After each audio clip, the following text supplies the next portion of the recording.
5, 4, 3, 2, 1. Ignição de motores. Decolagem. O programa aéreo está no horário. A resposta do veículo espacial é normal. O voo é tranquilo.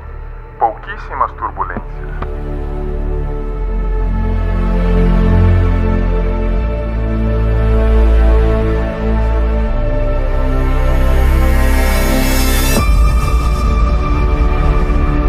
Contemple novamente este ponto.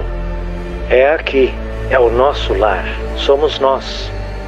Nele, todos aqueles que você ama, que você conhece, que você já ouviu falar, cada jovem casal apaixonado, cada professor moralista, criadores e destruidores da civilização, todos os santos e pecadores da história da nossa espécie viveram ali, nesse grão de poeira suspenso num raio de sol.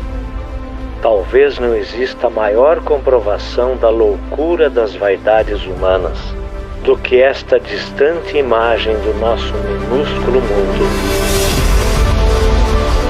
Viaje no tempo para descobrir como os eventos da história do nosso mundo sugerem que não estamos sozinhos no universo e que o nosso pálido ponto azul tem um propósito.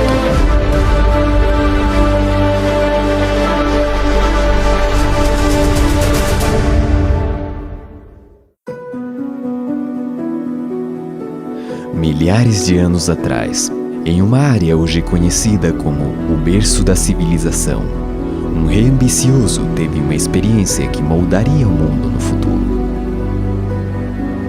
Babilônia foi a maior cidade da Terra e seu legado continua vivo.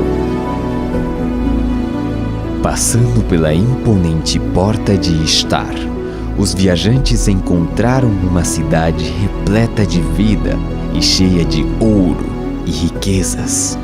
Esta joia da antiguidade foi a inveja do mundo. Qualquer pessoa que visitasse a Babilônia, no auge do seu poder, ficaria absolutamente pasmado diante do espetáculo da sua arquitetura e pelo fato de que ali se reuniam na cidade pessoas de todo o mundo. Foi uma verdadeira metrópole. Babilônia se proclamou a primeira cidade do mundo, a primeira cidade que os deuses haviam criado.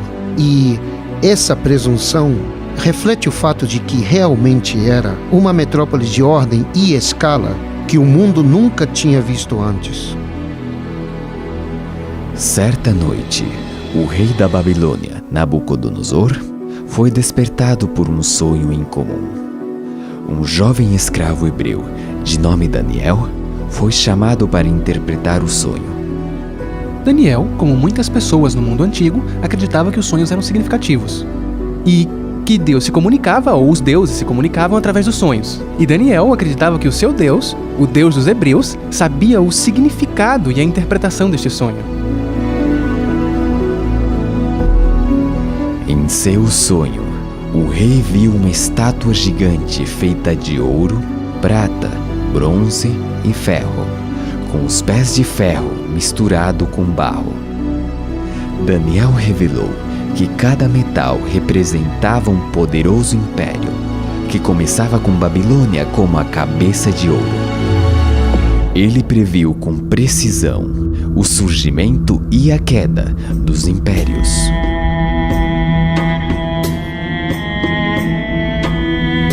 Mas que evidência há de que Daniel escreveu sobre estes eventos antes deles acontecerem?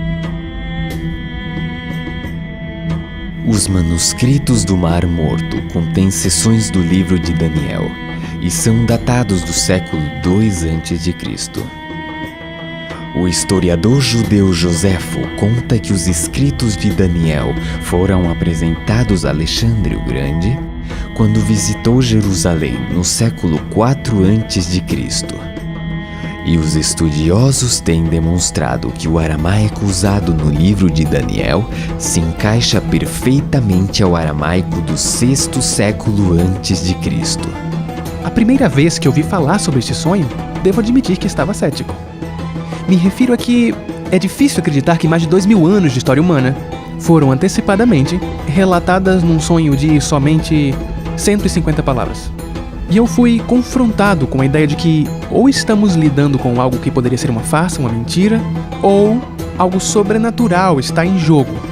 Daniel havia predito que um império representado pelo peito e braços de prata se levantaria para conquistar Babilônia. No auge do domínio babilônico, Daniel predisse que se levantaria um reino inferior.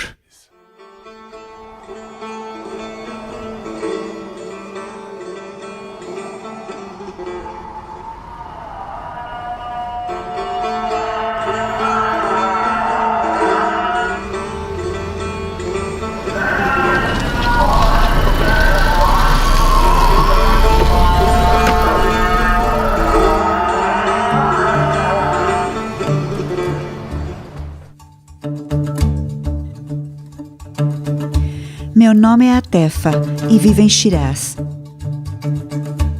uma das cidades mais bonitas do Irã, conhecida por seus jardins e seus poetas.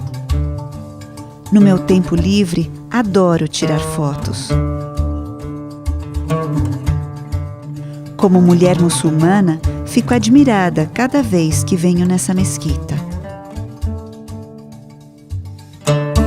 Muçulmanos, judeus e cristãos consideram Daniel como um profeta sagrado. E mais de 2000 anos atrás, um conquistador se levantaria do leste para liderar uma luta contra o poderoso império de Babilônia.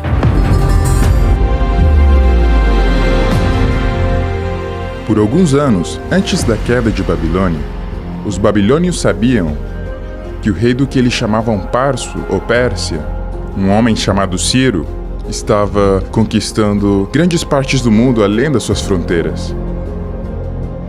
Depois de se unir com seus vizinhos, os medos, Ciro liderou os 2 exércitos em uma série de vitórias famosas, consolidando seu nome como uma estrela em ascensão.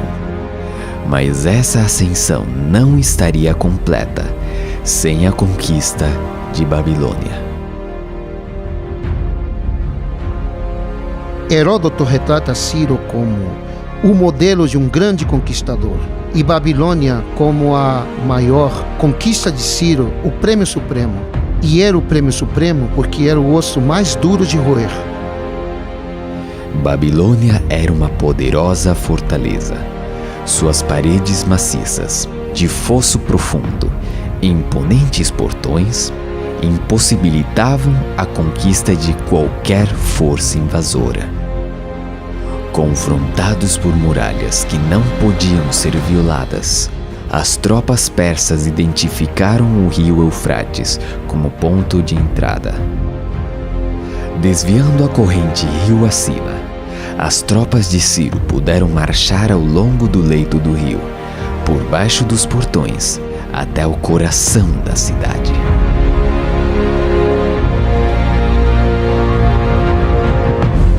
As muralhas de Babilônia pareciam inexpugnáveis a qualquer força invasora. E ainda assim, em um dos grandes mistérios da história, a cidade de Babilônia caiu em uma única noite nas mãos de Ciro. E só então, quando Ciro tomou Babilônia, é que o rei da Pérsia pôde se chamar de o rei do mundo. A conquista de Ciro lançou as bases para o Império Medo-Persa. Seus grandes complexos palacianos ainda podem ser vistos hoje.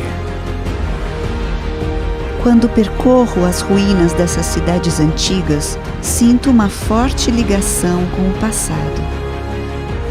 Sinto que o legado e as mensagens do passado continuam vivos hoje.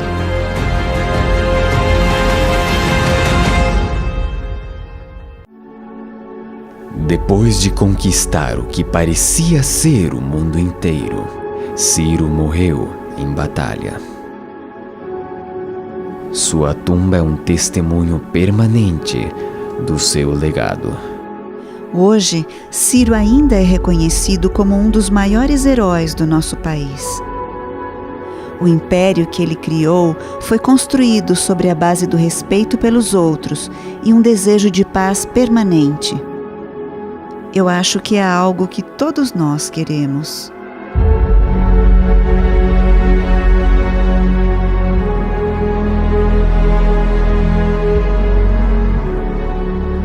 Quando os reis da Pérsia morriam, seus corpos eram enterrados aqui.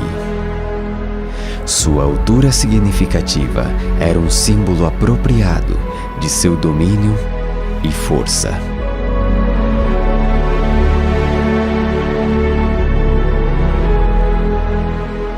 Mas há uma tumba inacabada neste lugar. O último rei persa estava apenas começando o seu reinado, quando se deparou com um agente da profecia de Daniel. Um jovem e valente general das colinas da Macedônia havia posto seus olhos na Pérsia. O Império Medo-Persa havia conquistado Babilônia, tal como Daniel havia predito. Mas a seguinte predição de Daniel se refere ao surgimento de um terceiro império, um de bronze, que governaria sobre toda a terra.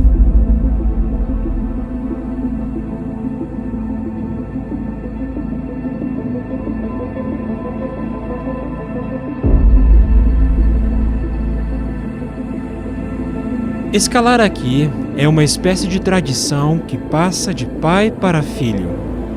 Temos rotas fáceis, com rochas pequenas, mas também temos as rochas grandes. A mais alta tem 250 metros. Sentimos medo ao escalar, mas é assim que se desfruta mais. Antes de subir, costumo respirar profundamente. É tranquilo lá em cima. Dá para sentir a solidão.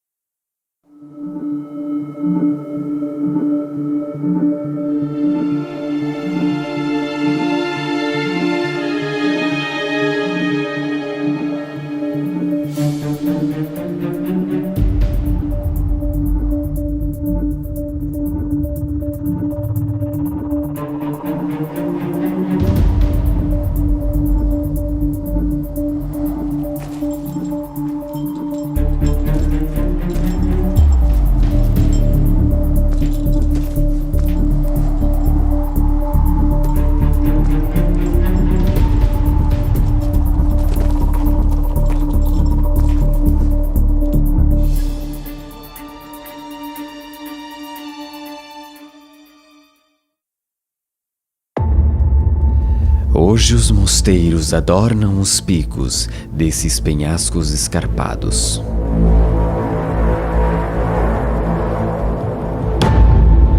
No século XIV, um monge solitário chamado Varlan escalou essas rochas íngremes para construir um mosteiro. Sob o olhar atento de um monge, existe uma pintura representando uma figura-chave da linha do tempo de Daniel: Alexandre o Grande.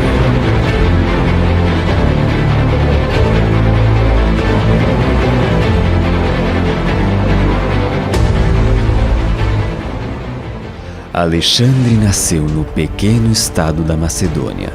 Ao se tornar rei aos 20 anos, ele propôs o impensável: invadir o poderoso Império Persa. As primeiras vitórias encheram Alexandre de confiança, mas seria a planície empoeirada de Gaugamela onde Alexandre arriscaria tudo.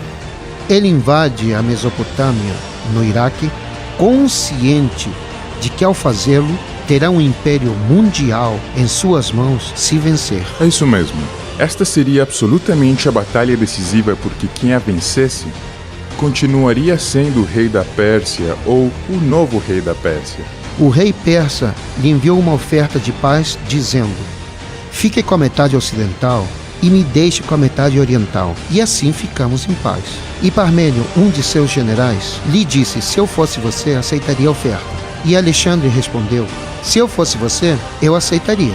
Mas não era Alexandre. Era impossível para ele aceitar condições. Ele tinha que seguir em frente e alcançar seu objetivo. Em todas as batalhas que lutou, ele ia pela vitória, direto na jugular. O clímax de todo o seu reinado se aproximava. Tudo dependia disso. Levando suas forças para o flanco direito, Alexandre forçou uma brecha na linha persa. Carruagens persas reagiram em direção à esquerda grega. Alexandre aproveitou a abertura e perseguiu o rei persa em retirada a cavalo. Embora em grande desvantagem, em solo estrangeiro, Alexandre comandou uma famosa vitória. Ele provocou a queda de um império e a ascensão de outro. O Império de Prata foi substituído pelo Império de Bronze, assim como Daniel disse que seria. Em certo sentido, Alexandre era um oponente terrível, manchado de sangue. E não deveríamos romantizá-lo. Ele matou muita gente e a sua grandeza se levantou no meio do sangue de muitas pessoas.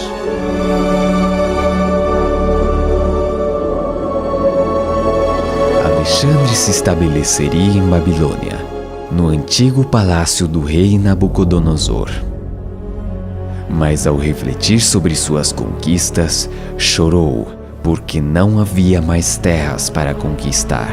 Alexandre estava literalmente fazendo história. Ele marca a transição de uma era para outra.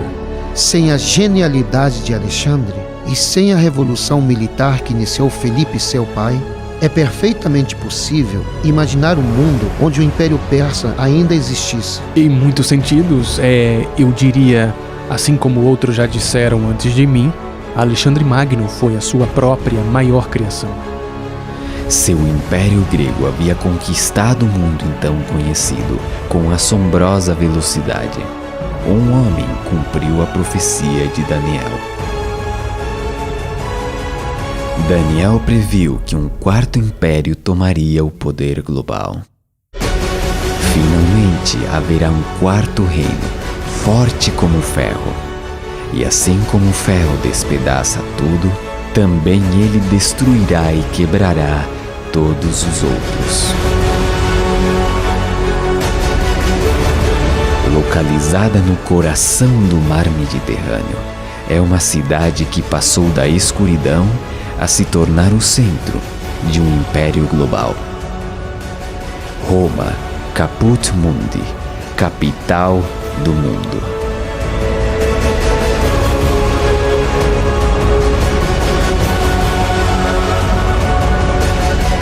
As maravilhas arquitetônicas continuam de pé, símbolos permanentes de força e ambição.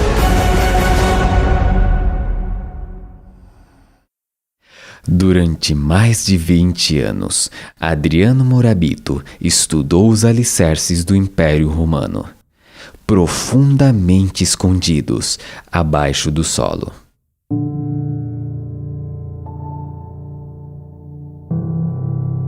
Muitas pessoas vêm a Roma para visitar o que está acima do solo, mas há muito mais abaixo da terra.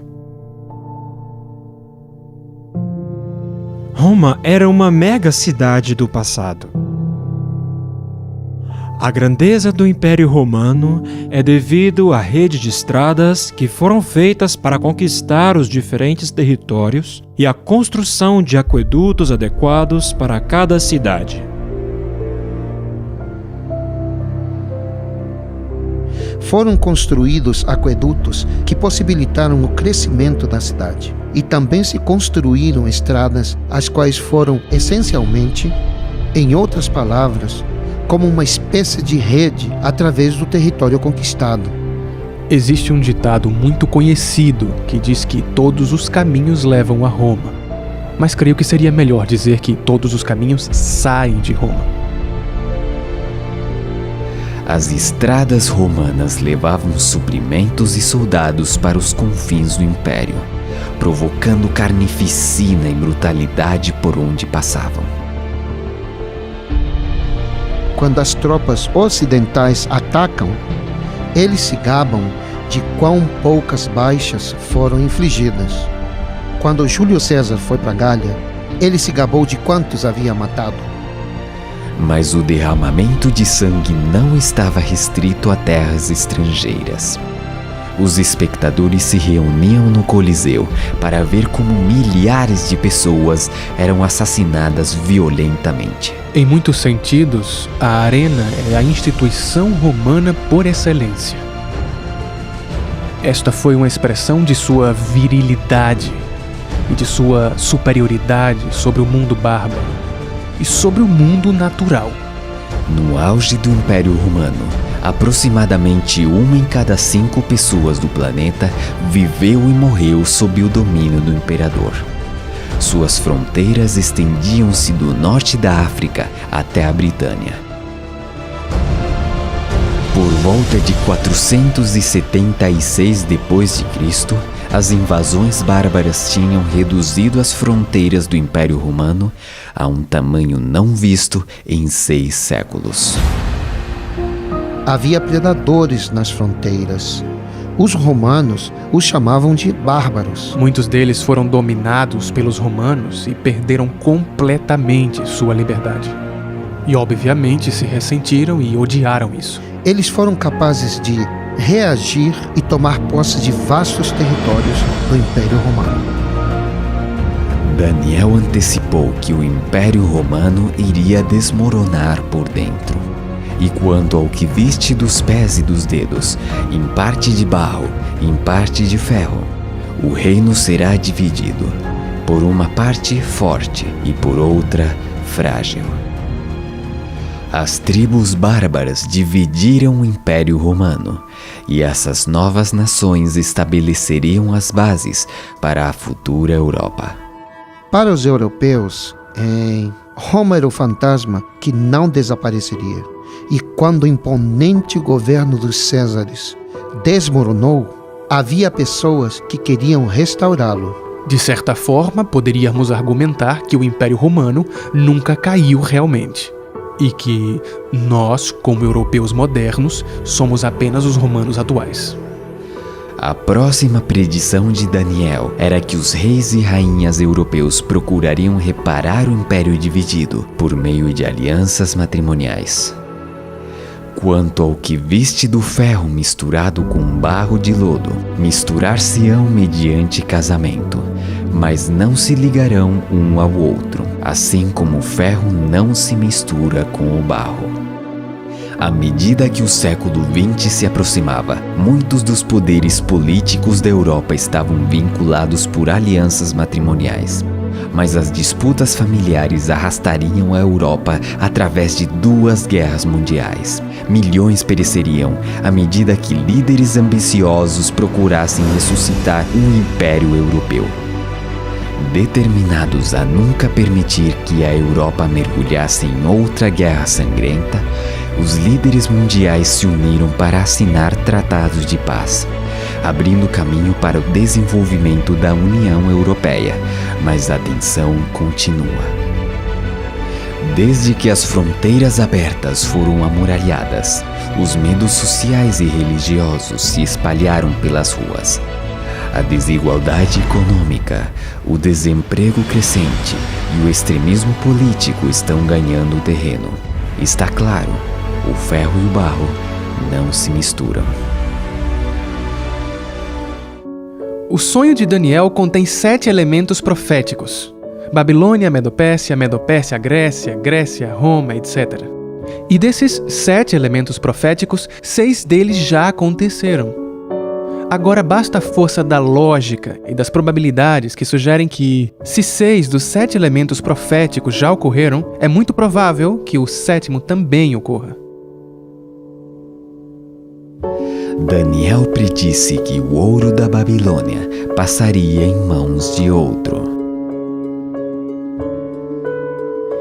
Que o império de Ciro chegaria ao fim.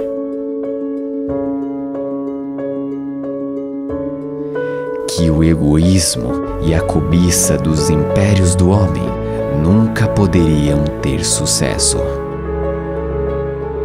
Que a força e a brutalidade do Império Romano encontrariam seu rival. Que suas fronteiras se fragmentariam, que seriam divididos internamente, e que os esforços para unir-se contra a palavra de Deus continuamente fracassariam. O elemento profético final é uma pedra cortada sem o auxílio de mãos. Essa é a maneira que Daniel expressa uma intervenção sobrenatural que golpearia a imagem nos pés de ferro e barro. Isso significaria o fim de todos os reinos terrestres e que Deus estabeleceria finalmente seu próprio reino eterno. Hoje, o nosso pálido ponto azul está posicionado no final da linha do tempo de Daniel. Ele antecipou que durante o tempo da Europa moderna, Deus retornaria à Terra para estabelecer seu reino eterno.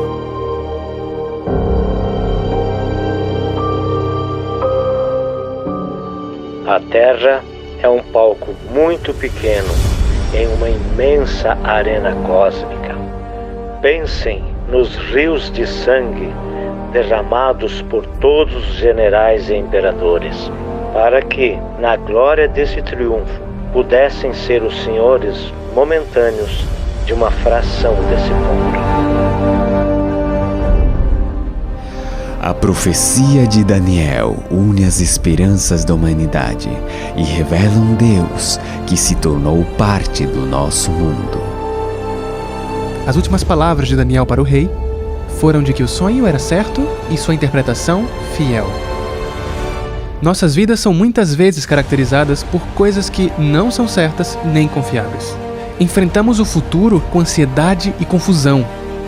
Mas toda essa narrativa sugere fortemente que a história humana e nossa história pessoal estão indo em uma direção. Que na verdade existe um propósito, uma esperança e até mesmo um destino. Milhões se perguntam se há um Deus lá em cima, observando a nossa terra girar em direção a um futuro sem sentido. Mas em nenhum lugar a realidade de Deus é mais evidente do que nos escritos de Daniel. Sua extraordinária revelação da história dos impérios mundiais desafia a razão e o acaso. Ele fala da mão de Deus, guiando a história do nosso mundo e do próximo reino que há de se estabelecer.